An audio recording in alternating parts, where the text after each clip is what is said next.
ይስጥልኝ የተከበራችሁ የኢትዮ አውታር ዜና ተከታታዮቻችን፣ በሀገር ውስጥና በውጭ ሀገር የምትገኙ በሙሉ ወቅታዊና እውነተኛ መረጃዎችን ወደ እናንተ የሚያደርሰው የኢትዮ አውታር ዜና ተጀምሯል።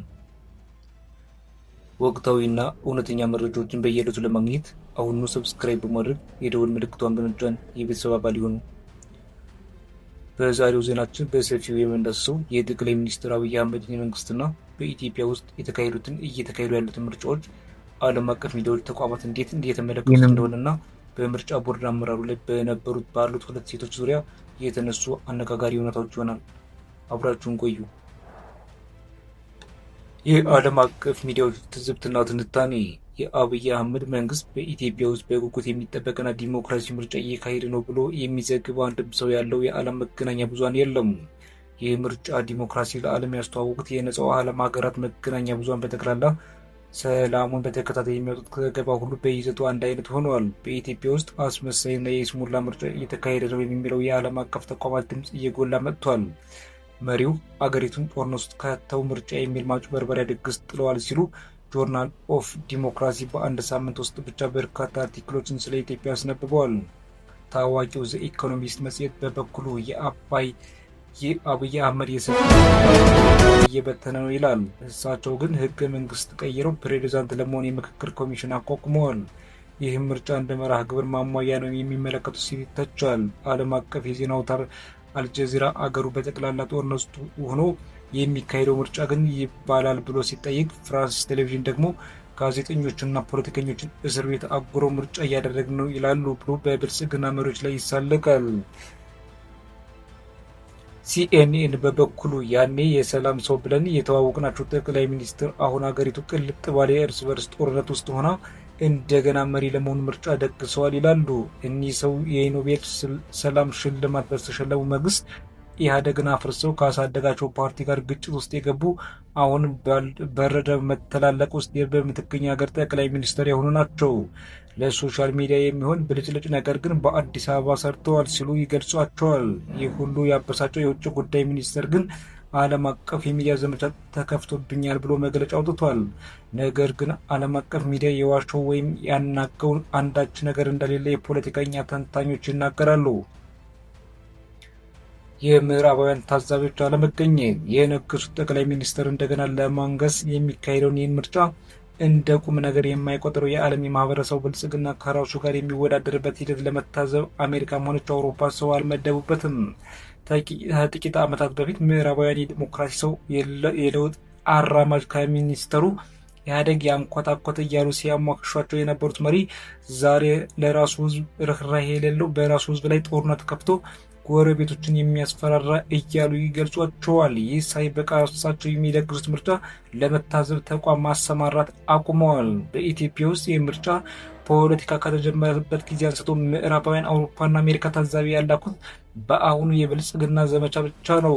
ምርጫ ቢያንስ ሰላማዊ፣ ፍትሐዊ መሆን የሚገባው ቢሆንም ከፍተኛ ጦርነት በሚካሄድበት የምርጫ አስፈጻሚዎችና ካድሬዎች በሚገደሉበት ሀገር ምርጫ ሳይሆን የሰው ቅርጫ ተካሄደ ቢባል ይቻላል የሚሉ ወገኖች ጥቂት አይደሉም።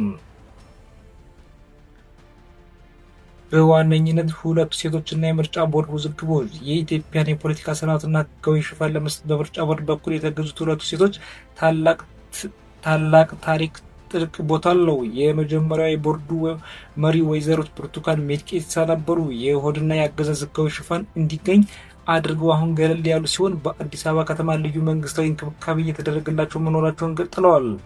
ተረኛዋና አሁን ቦርዱን እየመሩ ያሉት ደግሞ ወይዘሮ ሜላትወርቅ ኃይሉ ናቸው። እነዚህኛዋ ደግሞ የወይዘሮዋንና የጠቅላይ ሚኒስትሯን አገዛዝ በኢትዮጵያ ህዝብ ላይ ለመጫን የይስሙላውን ድግስ ለመጥራት ከኢስዋንጀለስ ቸርች ተመልሰው የመጡ መሆናቸው ይናገራል። ሁለቱ ሴቶች የመሩት ምርጫ ቦርዱና ያካሄዱት ምርጫ ከቀደምት የኢህአዴግ ዘመን ምርጫዎች ሁሉ ይለያሉ። ወይዘሮ ብርቱካን ሚደቅሳ ከዓመታት በፊት በቴሌቪዥን ቀርበው የእርስዎ ዘመን ምርጫ ከዚህ ቀደም ከነበሩት በምን ይለያል ተብሎ ሲጠየቁ የሰጡት ምላሽ የሚያስቅ ነበር። ይህ የምርጫ ድምፅ መስጫው ከኮረጆ ወደ ሳጥን ተቀይሯል፣ ልዩ የሚያደርገው ይኸው ነው በማለት ነበር የመለሱት።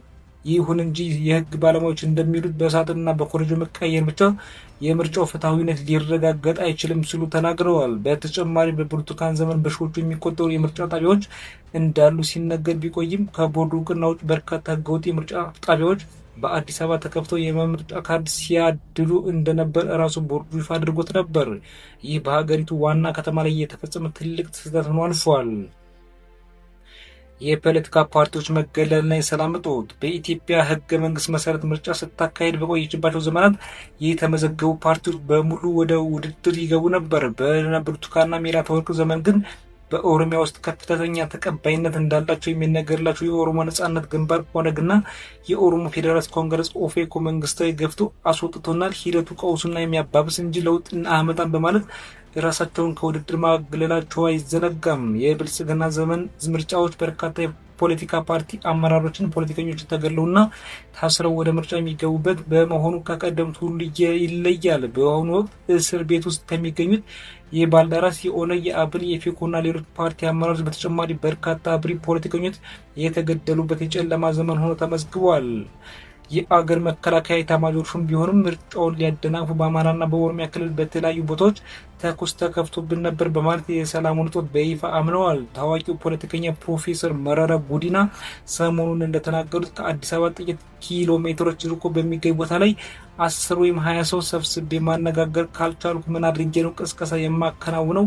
ህይወታችንና ነፍሳችን አስይዛችሁ ተወዳደሩ እየተባለ ያለው ሰው ምን ሊያደርግ ይችላል? በማለት ሁኔታውን አስከፊነት ገልጸዋል። ምርጫ በስራ ቀንና የማጠቃለያ ትንታኔ።